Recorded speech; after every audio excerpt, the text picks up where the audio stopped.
Good evening. Today we will explore the importance of reading.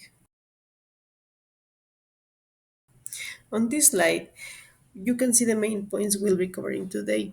First, we'll start by answering the question, what is reading?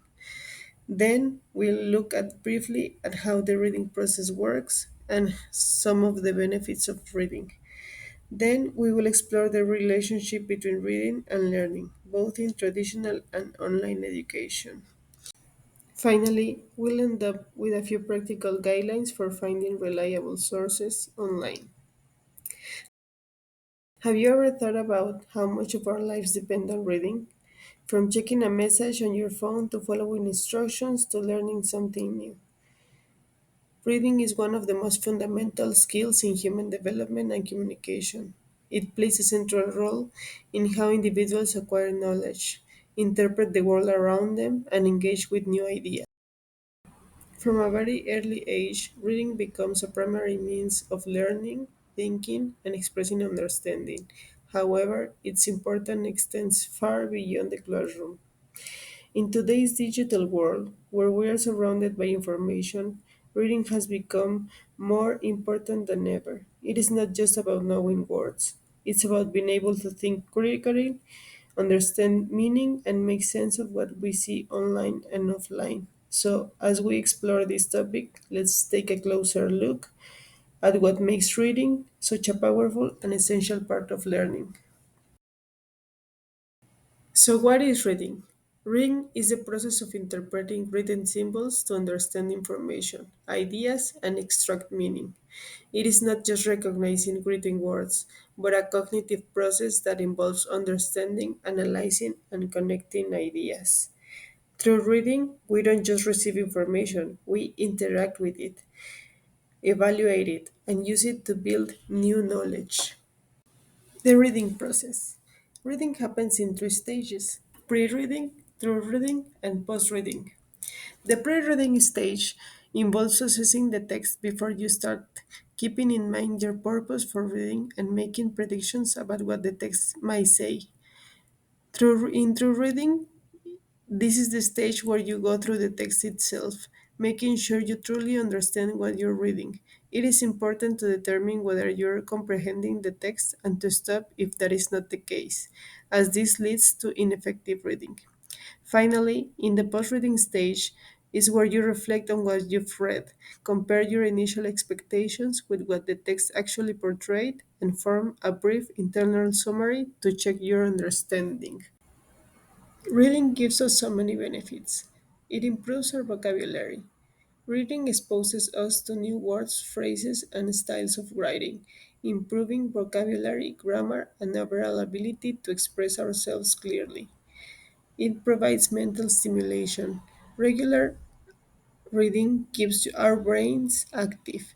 It enhances memory, creativity, concentration, focus, and can even improve our analytical abilities. It also reduces stress. Reading can be relaxing, offering a break from stress, helping us unwind and often improving our moods. Finally, reading helps us prevent diseases.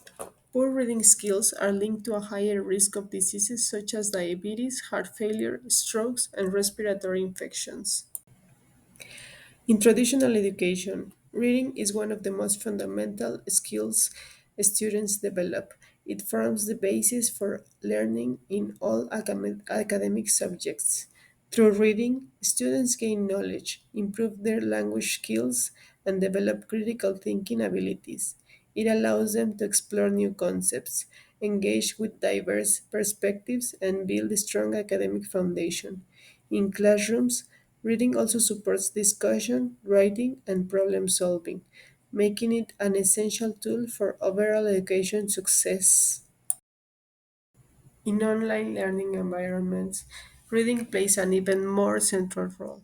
Since online education often lacks face to face instruction, students must rely heavily on reading to understand lessons, complete assignments, and participate in forums. Digital learning materials require learners to actively engage with content on their own. This demands a strong reading comprehension and self discipline. Additionally, Students must often evaluate the quality of online information, which adds an extra layer of responsibility to the reading process. So, how can we tell if what we are reading online is trustworthy? Here are a few simple but powerful guidelines for online reading. First, always check the source. Ask yourself, is this a reliable source? Pages ending in .edu, .gov, or recognized.orgs are often trustworthy. Second, whenever possible, use academic databases like Google Scholar, your school's libraries, online resources, and online document collections like Project Gutenberg. These contain peer-reviewed articles written by experts, far more reliable than random websites. Third, look into the author. Do they have expertise in the subject? Are they affiliated with a credible institution?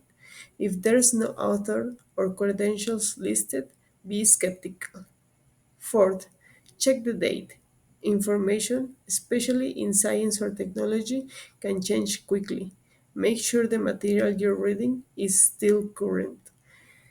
Fifth, verify through multiple sources. If several credible sources report the same facts, they are more likely to be true. If only one obscure site claims something dramatic, that's a red flag. And finally, watch out for bias. Is the article presenting balanced facts, or is it trying to sell you something or provoke an emotional reaction? Be alert to language that feels overly emotional or manipulative. In conclusion, reading plays a crucial role in how we learn, whether it's in an traditional classroom or an online environment. It's through reading that we build knowledge, strengthen our thinking skills, and grow both academically and personally. In online learning, especially, being able to read critically and identify trustworthy sources make a huge difference. With so much information available, knowing how to separate reliable content from unreliable ones is essential for success. When students apply smart reading strategies, they can make better, more informed decisions and approach any learning situation, online or face to face, with confidence and independence. Thank you for listening. I hope you've enjoyed this presentation.